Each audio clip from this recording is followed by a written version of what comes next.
Hello and welcome to another episode of Channel 21. I'm Matthew Barker. And I'm Taylor Lyon. In response to the update on the outbreak in Afghanistan, here's Nick Cunningham with Obama's opinion. This is how Obama feels about the Afghan massacre. Good morning, everybody.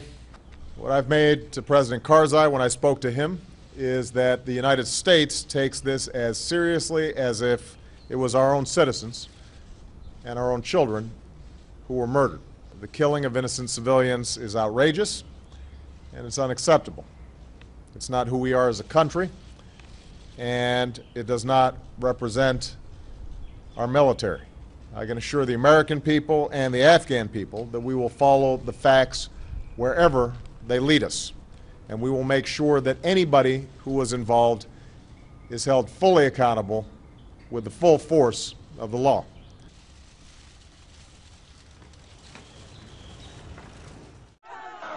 He says he doesn't plan on pulling troops out anytime soon, even though Afghan is getting more dangerous than ever. And at the end, it's good to get an opinion on the dilemma from our nation's leader.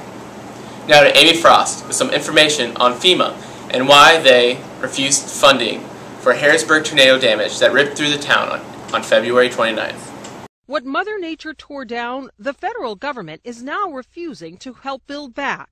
The Federal Emergency Management Agency is denying federal aid to 5 southern Illinois counties, which includes Harrisburg, saying the damage was not severe enough. After a devastating tornado ripped through Harrisburg, Illinois, FEMA refuses to provide financial aid for the damage done. FEMA is the Federal Emergency Management Agency and provides money through low-interest loans and grants. FEMA based whether or not to provide aid off of total impact versus the state and how much of it was insured. The Illinois congressional delegation has requested a meeting with FEMA's administrator and has written a letter asking to overturn the agency's decision. Governor Pat Quinn has also asked FEMA's administrator to repeal their decision, saying that's not just about the physical damage, but the emotional damage as well. It seems extremely unfair and cruel to refuse support. Hopefully something is done to help them out.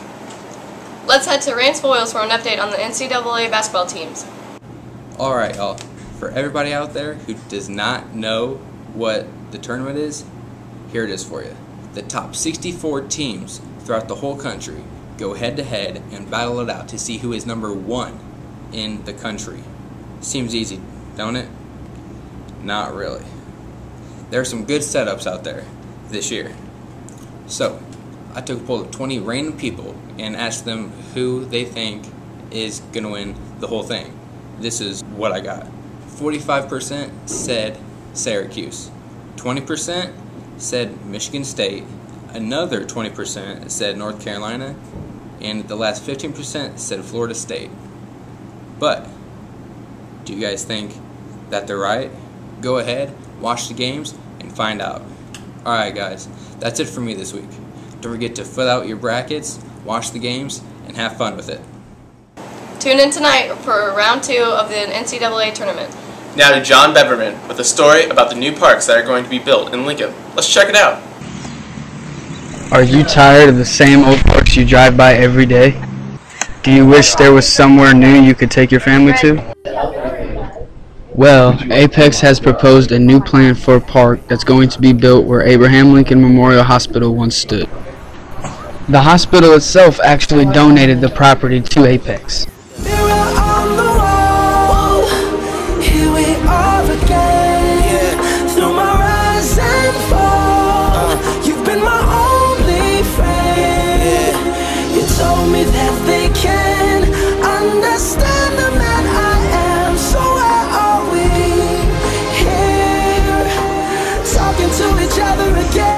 Can't wait until that's up and running.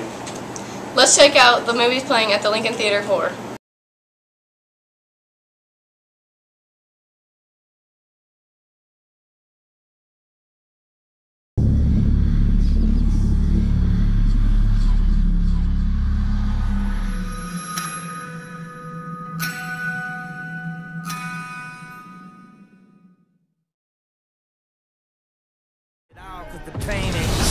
You can stay blind, or you can open your eyes.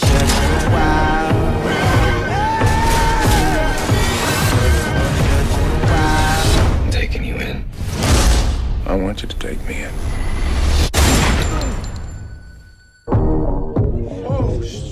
When did I get stabbed? That's awesome! Yeah! Now in theaters, from the studio that brought you Pirates of the Caribbean and Alice in Wonderland, comes the motion picture event critics are calling the first big blockbuster of the year. John Carter, rated PG-13, now playing. Get a group of friends and go see the movie this weekend. Are you interested in getting a job this summer, but don't know where to work? Here are some ideas from your classmates. Groove slam, work it back, filter that, baby bump that track, groove slam. I work at Cracker Barrel. I work at the courthouse. My name's Evan Offenbaugh. I work at Lincoln Elks as a lifeguard. I work at Cracker Barrel. I work at the Blue Dog Inn. My favorite part is the big fireplace. My favorite part is working with my mom. I'd have to say my favorite part about my job is my coworkers because they're really funny. My favorite part of working would have to be working with Kelsey because she's my best friend. I plan on spending my money on clothes, and I also plan on saving my money though. I'm going to spend my money on gas. Make some good money, and I usually just spend it to go out and hang out with my friends. I spend my money on gas and clothes. I spend my money on a speeding ticket that I just got. There's plenty of work out there, so start applying now so you can save for school, gas, and other expenses. Last week's next big thing was the hot tub boat. You guys voted 41% yes and 59% no. Let's go to Taylor Hybrider to see what this next big thing is.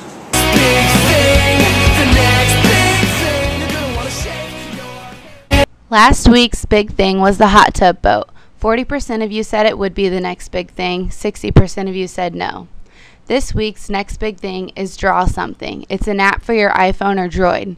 Draw Something is a game that you can play with somebody else where you have to choose something to draw based on a level of difficulty. Once you draw it, you send it to a different person and they try to guess what you drew. They guess by using letters like hangman.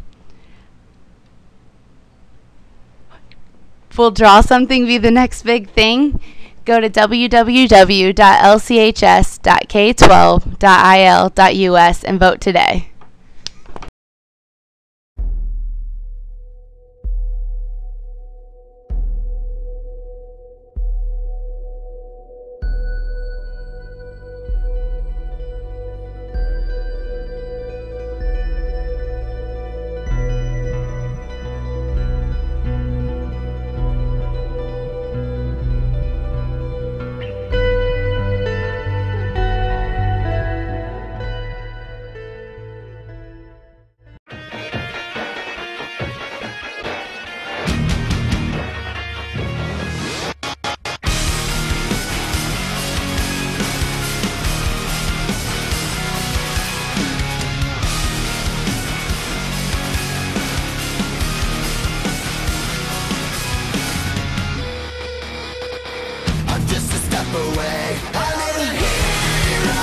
Gone by Michael Grant. Go to the IMC to check out your own copy today.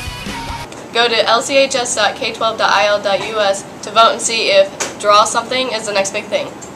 That wraps up for our news for today. But before we go, why do fish live in salt water? Because pepper makes them sneeze! That's it for Channel 21 today. Have a fabulous Friday. Peace out, Girl Scout.